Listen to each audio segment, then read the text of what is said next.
Glad to have you back, and if you're just joining us, welcome to our election studios. This is Nigeria Decides in Plus TV Africa, and joining us in our studio now we have Dayo Israel, who is, your designation seems to run away from my mind, but Dayo is a politician, no, a public affairs analyst, and we also have social commentator. He's back. Tosin additional. Yeah, thank you. Good to have you back again. Thank you. Okay, now let's start with Dayo. We of course know that electoral violence is not new in the Nigerian political space, but can you tell us your perception? What essentially is electoral violence? I think electoral violence is, of course, we're very well familiar with it, but I think it's an act of desperation. It's an act of the hunger for power rather than the hunger for service. Because if our politicians were genuinely about serving people, about delivering value, then election would never be a do-or-die affair. But when politicians are desperate to hold on to power for self-enrichment, they look at every opportunity to perpetrate violence during an election, either by snatching of ballot boxes, by kidnapping or arresting agent, by dispersing crowds at the polling unit so that they can either hijack the vote or stuffing voting papers into the voting boxes and all of that. And this is not good for democracy. We've seen this from Kogi election to River by-election and what have you across the country.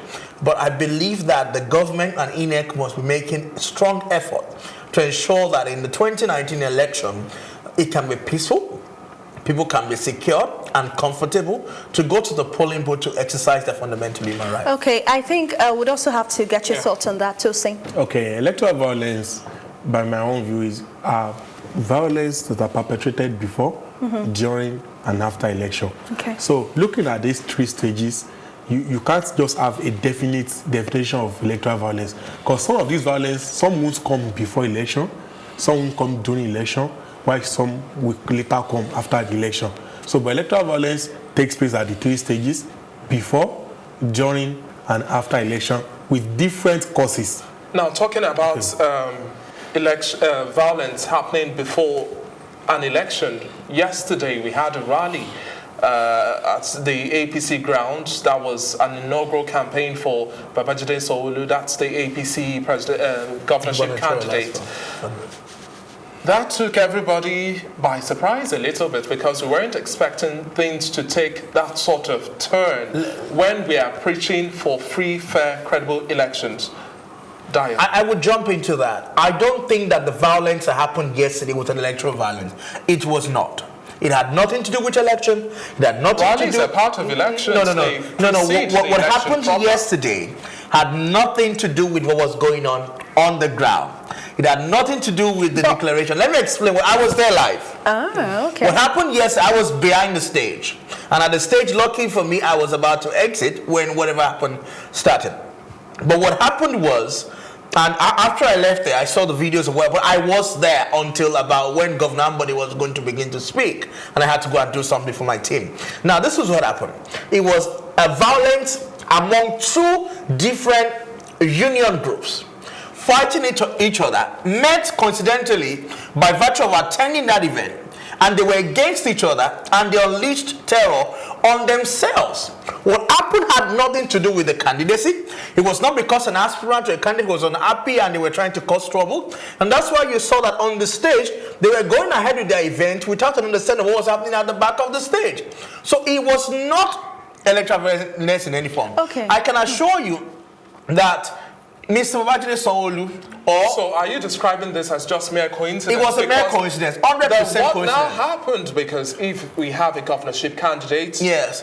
It was something that happened in the scene of an electoral activity. It had nothing to do. How would you link the two? It was an issue of allegedly a group of the NURTW. I would in like Oshodi. to understand this coincidence, because such doesn't happen. So the NURTW leadership in Oshodi and the NURTW from Lagos Island Apparently, they're contesting for the same position to be who will be the next chairman of NURTW in Lagos State.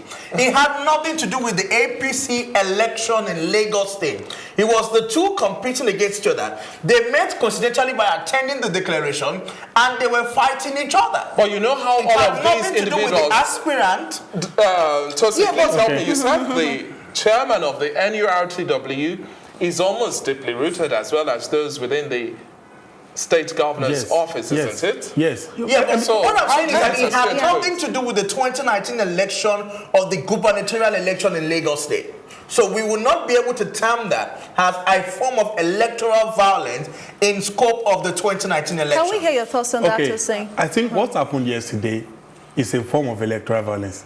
In the sense that, now, according to my learner senior, he said it was a mere coincidence. Yes. Why would they have to bring their crisis to a campaign Exactly ground? the point. Why not Osho the market? Yeah, where but they can settle they it? don't meet each other. So coincidentally, they met on that ground. As a matter of fact, it wasn't even happening anywhere near the front. One of the caucus and the gang was on the stage where the musician was. But even But how while do this you was happening, explain the our fact- discussion prior was that the governor's reaction, those members of APC who were rallying for Babajide Sanwo-Olu, the reaction was a little shocking, because how do you then continue to deliver a speech trying to let me explain something. Let me So also if add you to actually what have, you're saying. let me explain breaking some out of that and to you don't do you. So let anything. me tell you what happened sometime. I'm not defending them, and I'm not justifying whatever happened in their action on the stage. But I'll tell you what I have seen on the field. Do you think There are their times- action was justifiable? I will not speak for them, but let me explain my understanding of what happened.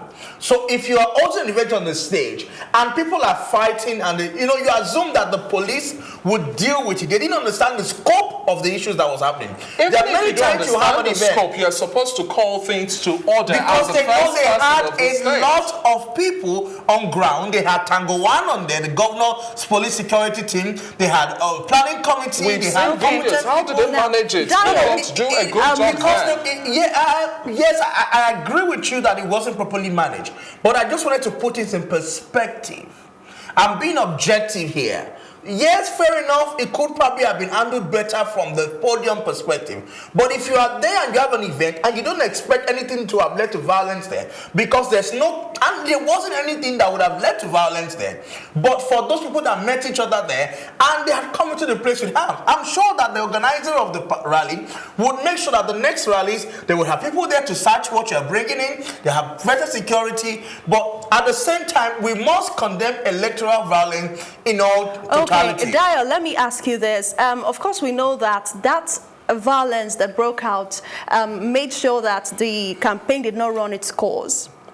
And as well, you mentioned now that there might not have been enough preparation for the rally. So how can you say that they were primed for that rally and that is not a case of electoral violence? No, I didn't say that they weren't prepared for the rally. Yeah, because you said that in subsequent cases they will have to do what they have. They would do more. You understand? When you're holding a family rally, when you invited all your members from across the state, you don't expect that outsiders will come or neighbors will come. But to all this, I hope that you agree with me, that we both agree that electoral violence must not be condemned. It must not be allowed to happen. Yes. In any way. As a matter of fact, thank you so much, Dayo. let's Like call you you to back. hold your We'll just thoughts take a quick break. Don't forget that this is still Nigeria Decides on Plus TV Africa, and we're still discussing electoral violence. We'll be right back.